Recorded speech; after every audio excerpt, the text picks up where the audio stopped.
आइए अब इस क्वेश्चन को सॉल्व करते हैं। क्वेश्चन आपसे कह रहा है कि 4.215 gram of A metallic carbonate was heated in a hard glass tube. क्या कह रहा है कि 4.215 ग्राम मेटेलिक कार्बोनेट है।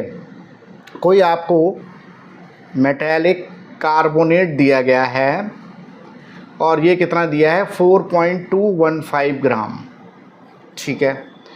उसको हीट किया गया, तो जब हीट किया गया तो आपको समझ में आ रहा होगा कि ये क्या करेगा, मेटेलिक ऑक्साइड बनाएगा और प्लस CO2 गैस को इवॉल्व करेगा। CO2 गैस यहाँ से निकल जाएगी, ठीक है। कह रहा है and the CO2 evolve was found to measure 1336 ml at 27 degree Celsius. तो देखिए यहाँ पर क्या किया गया कि जो CO2 निकली है उसका वॉल्यूम जो इन्होंने लिया है, वो वॉल्यूम जो लिया है वो कितना लिया है, मिला है इनको, तो 1336 ml मिला है। टेम्परेचर जो था उस टाइम पे वो 27 डिग्री सेल्सियस था। इसका मतलब ये हो जाएगा कि 27 + 273 यानी कि 300 केल्विन उस समय टेम्परेचर था। और प्रेशर जो इन्होंने दिया हुआ है वो दिया है 700 मिलीमीटर ऑफ मरकरी, यानी कि ये हो जाएगा 700/760 एटमॉस्फेयर, ठीक है ना। अच्छा, कह रहा है what is the equivalent weight of metal. आपसे कह रहा है कि इस मेटल का इक्विवेलेंट वेट आपको बताना है। ज़रा फिर से एक बार क्वेश्चन समझ लीजिए, स्कीमेटिक मैंने बना दिया है, समझ में आ जाएगा। आपसे कह रहा है कि एक मेटेलिक कार्बोनेट था जिसका वेट लिया गया 4.215 ग्राम और उसको हीट किया गया। हीट करने पर जो CO2 मिलती है उसका वॉल्यूम जो मिलता है वो 1336 ml मिलता है। टेम्परेचर उस समय जो था वो 300 केल्विन था और जो प्रेशर था वो 700 मिलीमीटर ऑफ मरकरी है।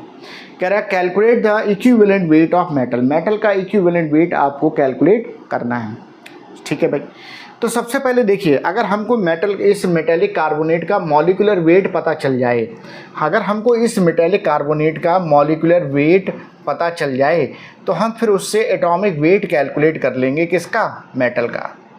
और फिर मेटल की वैलेंसी से डिवाइड करके, मेटल की वैलेंसी से हम इसको डिवाइड करके, जिसको हम एन फैक्टर भी कहते हैं, ठीक है ना, एटॉमिक वेट को इसके एन फैक्टर से डिवाइड करके हम इक्विवेलेंट वेट ले आएंगे।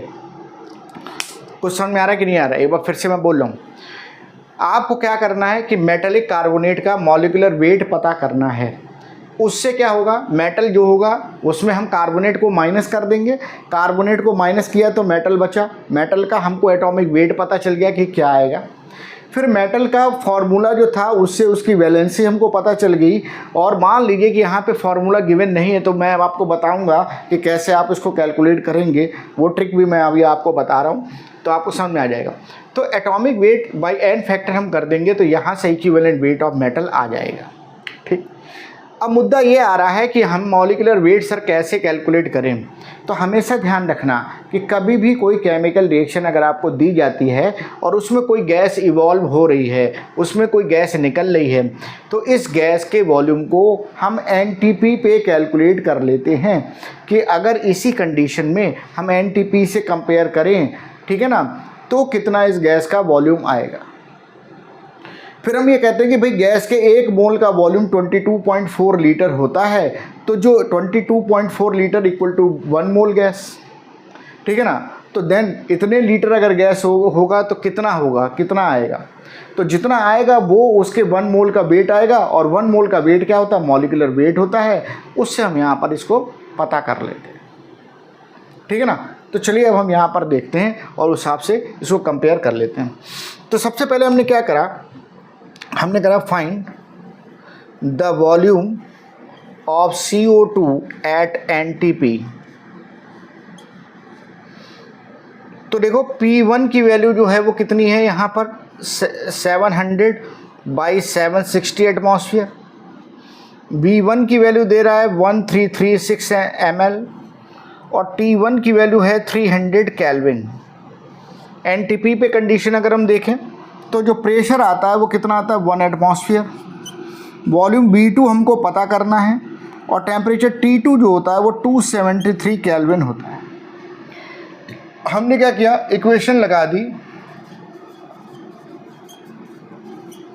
कौन सी, P1V1 by T1 equal to हो जाएगा क्या, P2V2 बाई T2। ठीक है ना। चलो भैया वैल्यू को रखो, तो P1 की वैल्यू कितनी है 700 बाई 760 इंटू V1 कितना है 1336 इंटू T1 कितना है 300 इक्वल टू P2 कितना है 1 है, V2 क्या है कैलकुलेट करना है, T2 कितना है 273 है। चलो भाई V2 कैलकुलेट करो, तो V2 आ जाएगा तुम्हारा 700 इंटू 1336 इंटू 273, भाई ये इधर चला जाएगा, डिवाइडेड क्या हो जाएगा, तो ये हो जाएगा 760 इंटू क्या हो जाएगा 300। इसको जब हम सॉल्व करके लाते हैं तो V2 की वैल्यू जो आती है 1119.7 ml आती है। इसका मतलब ये हो जाएगा कि इतने ml CO2 जो है वो हमको मिलेगी कहाँ पर, NTP पर। इतने ml CO2 जो होगी वो हमको NTP पर मिल जाएगी। बात समझ में आ गई। अगर इन कंडीशंस को हम NTP पे कंपेयर करें तो इतने ml हमको जो है वो CO2 NTP पे मिल जाएगी। अब हम उससे क्या करेंगे, इस मेटालिक कार्बोनेट का मॉलिक्यूलर वेट पता कर लेंगे इसको कंपेयर करके। कैसे, हमने कहा भाई ये जो CO2 हमको मिली है वो एक्चुअल में तो 4.215 ग्राम से ही मिली है ना भाई। देखना 4.215 ग्राम को हमने हीट किया था तो हमको ये कंडीशन मिल गई थी CO2 की। इस कंडीशन को हमने NTP पे कंपेयर कर दिया, तो कंपेयर करने पर मुझे ये वॉल्यूम मिल गया। तो किससे मिला, कितने ग्राम से मिल रहा, इतने ही ग्राम से मिल रहा। तो हमने कहा भैया कि 1119.7 ml CO2 is form at NTP by 4.215 gram of metal carbonate. अभी हम इसको MCO3 ले रहे हैं, हमको इसका फॉर्मूला नहीं पता है बट मैंने ऐसे लिख दिया है MCO3। ठीक है ना। आप चाहो तो मेटल कार्बोनेट लिख सकते हो, मैंने यहाँ पर मेटल कार्बोनेट इसीलिए लिखा था। ठीक, देयरफॉर हम कंपेयर इसको कर दे रहे 22,400 से। 22,400 ml अगर अब मेरे को CO2 मिलती तो कितना मिलता, तो 4.215 इंटू 22,400 डिवाइड बाई हो जाएगा क्या 1119.7। ठीक है ना। और इस वैल्यू को जब हम कैलकुलेट करके लाते हैं तो ये वैल्यू आती है 84.32 ग्राम।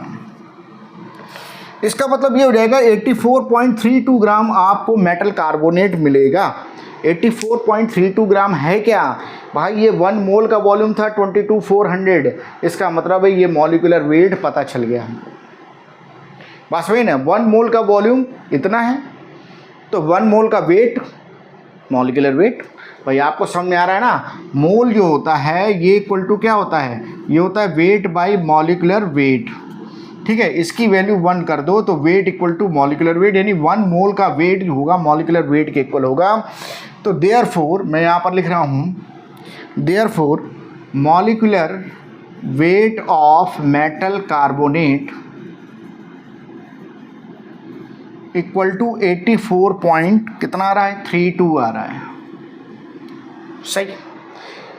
अब हमें क्या करना है, इक्विवेलेंट वेट कैलकुलेट करना है। इक्विवेलेंट वेट कैलकुलेट करने के लिए हमें मेटल का पता चलना चाहिए कि n फैक्टर कितना है, यानी कि मेटल की वैलेंसी कितनी है। मान लेते हैं हम यहाँ पर 2-3 केस लेंगे, उस केस से ही आप समझ जाएंगे। मैंने केस 1 लिया, मैंने कहा भाई कि वैलेंसी ऑफ मेटल जो है वो क्या है 1 है, यानी कि मेटल जो होगा M+ के फॉर्म में रहेगा। अगर मेटल M+ के फॉर्म में है और कार्बोनेट पे क्या चार्ज होता है CO3 2-, इसका मतलब मेटल का फॉर्मूला हो गया क्या M2CO3 हो गया। मेटल कितने चाहिए होंगे, 2 चाहिए होंगे इसको न्यूट्रल करने के लिए, तो M2CO3 हो गया मेटल का फॉर्मूला। तो चलो भैया अगर मैं इसका वेट ले लूँ तो 2 इंटू मेटल का एटॉमिक वेट प्लस कार्बन का वेट 12 प्लस 3 इंटू ऑक्सीजन का वेट 16, यानी ये हो जाएगा 2M + 60 हो जाएगा। ठीक है ना। अच्छा ये वेट कितना आ रहा है, ये मॉलिक्यूलर वेट कितना आ रहा है, तो ये वैल्यू आ रही है 84.32। ठीक है ना। तो मैंने कहा इसका मतलब 2M = 84.32 - 60 हो जाएगा, यानी कि ये वैल्यू आ गई 24.32। ठीक है ना। तो मैंने कहा भाई M कितना आएगा, तो तुमने बोला कि सर 24.32 डिवाइड बाई 2, यानी ये 12.16 आ जाएगा। इसका मतलब क्या हुआ कि ये जो मेटल का जो एटॉमिक वेट आ रहा है, इस मेटल का जो एटॉमिक वेट आ रहा है वो 12.16 ग्राम आ रहा है। मैंने कहा चलो अच्छा ऐसा करो, इसका इक्विवेलेंट वेट ले लो। तो तुमने कहा sir equivalent weight of metal जो होता है वो होता है एटॉमिक वेट ऑफ मेटल और divide by N factor. Atomic weight कितना है 12.16, एन फैक्टर 1 है, इसका मतलब ये वैल्यू 12.16 आ जाएगी। तो चलो भैया 12.16 ग्राम आ गई, ये पहला केस मेरा हो गया। मान लो कि मैंने कहा कि नहीं, मेटल जो था वो +2 ऑक्सीडेशन स्टेट में है, यानी कि वैलेंसी ऑफ मेटल जो है वो क्या है 2 है, यानी मेटल +2 ऑक्सीडेशन स्टेट में है। तो CO3 पे तो 2 माइनस होता है। इसका मतलब क्या हो जाएगा कि मेटल का वेट जो मॉलिक्यूलर जो फॉर्मूला आएगा वो आएगा MCO3। ठीक है भाई, चलो जरा इसका मॉलिक्यूलर वेट कैलकुलेट करो। तो ये M प्लस क्या हो जाएगा CO3 का, अभी हमने कितना कैलकुलेट किया 60, CO3 का कितना कैलकुलेट किया 60, तो M प्लस 60 हो जाएगा। ये कितना आ रहा है, तो ये 84.32 आ रहा है, तो 84.32 इक्वल टू M प्लस 60। ठीक है ना, तो M इक्वल टू हो जाएगा 84.32 माइनस 60, यानी ये 24.32 आ गया। यानी यहाँ पर मेटल का जो एटॉमिक वेट आ रहा है वो 24.32 आ रहा है। मैंने कहा भैया इसका इक्विवेलेंट वेट पूछ रहा है, तो equivalent weight equal to atomic weight by क्या होगा एन फैक्टर। एन फैक्टर इसका कितना है 2 है। ठीक है, तो ये वैल्यू आ जाएगी 24.32 बाई 2, यानी ये वैल्यू आ गई 12.16, यानी यहाँ पर भी सेम वैल्यू आ गई। इसका मतलब ये हो गया कि मेटल की अगर हम ऑक्सीडेशन स्टेट चाहे +1 माने चाहे +2 माने, हमें इक्विवेलेंट वेट जो मिलता है वो सेम मिलता है। लेकिन फिर एक और पंगा है, क्या केस थर्ड भी हम यहाँ पर बना सकते हैं, बट वो केस जो होगा वो लगेगा नहीं। क्यों नहीं लगेगा, आपको समझ में आ जाएगा। मान लेते हैं कि वैलेंसी जो है ऑफ मेटल जो है वो 3 है। यहाँ पर वैलेंसी ऑफ मेटल 1 थी, तो जैसे आपने क्या बोला था कि Na2CO3 हो सकता है सर। यहाँ पर वैलेंसी 2 थी, तो मान लीजिए आपने कहा नहीं सर MgCO3 हो सकता है। यहाँ पर वैलेंसी 3 है, तो ये हो सकता है Al2CO3 होल थ्राइस। मेटल की वैलेंसी कितनी है 3 है, तो भाई कार्बोनेट की कितनी 2 है, तो क्रिस क्रॉस लगा देंगे तो फॉर्मूला आ जाएगा Al2CO3 होल थ्राइस। देखना जरा, मेटल की वैलेंसी कितनी है 3 है और कार्बोनेट की कितनी है 2 है, तो 3 ये 2 ये, तो क्रिस क्रॉस लग गया। फॉर्मूला क्या बन गया, फॉर्मूला बन गया Al2CO3 होल थ्राइस। क्या ये हो सकता है, चलो भाई चेक कर लें। अच्छा, मैंने कहा भाई मेटल क्या हो गया, तुमने कहा सर M2CO3 होल थ्राइस हो गया।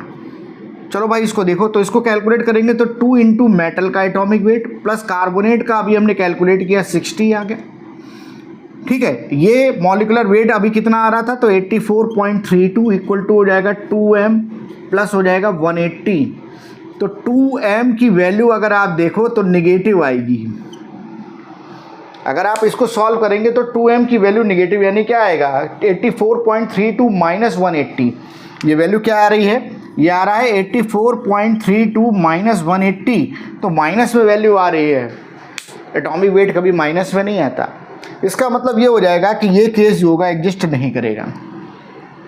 तो अब आपको एक बात समझ में आ गई कि मेटल की ऑक्सीडेशन स्टेट चाहे +1 हो और चाहे +2 हो, मेटल का इक्विवेलेंट वेट दोनों ही केस में सेम आएगा, और इस तरह से ये आंसर हो जाएगा।